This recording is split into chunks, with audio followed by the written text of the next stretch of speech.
Okay, welcome back to Riding Up Grades. This one is called Waterman 110 to Lowry, and it's actually a segment I created, and it's one that's a little near and dear to my heart because it goes right up to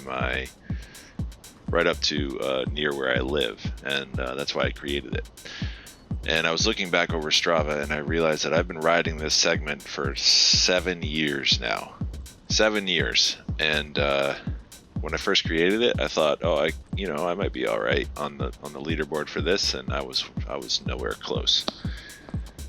So 7 years later, and I've kind of come a long way, and so I'm pretty proud of this one. Regardless of the outcome, just the way that I've learned how to ride and put my experience into practice on this particular climb. I'm proud of that. So here's where it starts. You can see the clock has just started ticking. It's got a bump at the start, and then in the middle it gets a little flattens out a bit. And so this first bit at 6 or 7% is where I would normally, over the past 7 years, I would always really attack that and go as hard as I could. And then I've never really, up until I would say this year, I've never really had the energy then to push for the last rise, which comes at the end of this after the flatter section. So that's one way that I've really been able to see that I've improved, is that on this attempt, I was able to hit this pretty hard. You can see I'm around 500 watts. My heart rate is getting up there already. But the difference now is that once it levels out a little bit, which is coming up shortly, we're at 8% now, up around this corner.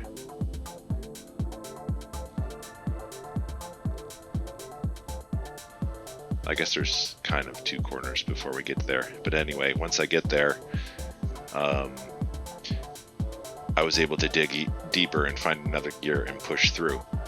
And that really is what made the difference on this one.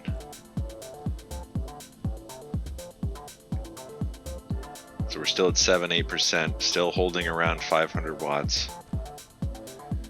My cadence is pretty good. Around 80. It could be 84 now as it dips down a little bit. 80, 84. I'd still like to get my cadence a little bit higher because I know that's more efficient for climbing in a lot of respects, but it takes physiology to do it. And but 80, 84, 85, that range is pretty high for me compared to the way I used to climb. So that's definitely an improvement. So here we are on the flatter section, and here's where I'm not letting up. We're at 2%, and I'm putting the hammer down 17 miles an hour, pushing through this flat bit because there's one more jump up at the very end.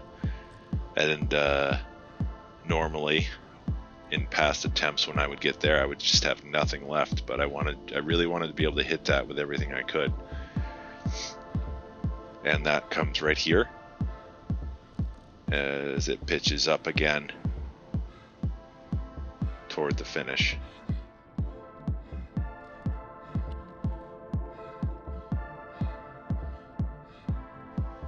So it's been 7 years of building strength and experience, knowing how to climb, learning how to climb, and also having the strength and stamina to be able to finish this out and to push through this last bit.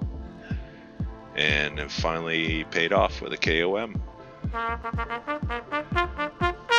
Thanks for watching. If you like this, don't forget to like and subscribe, and we'll see you next time.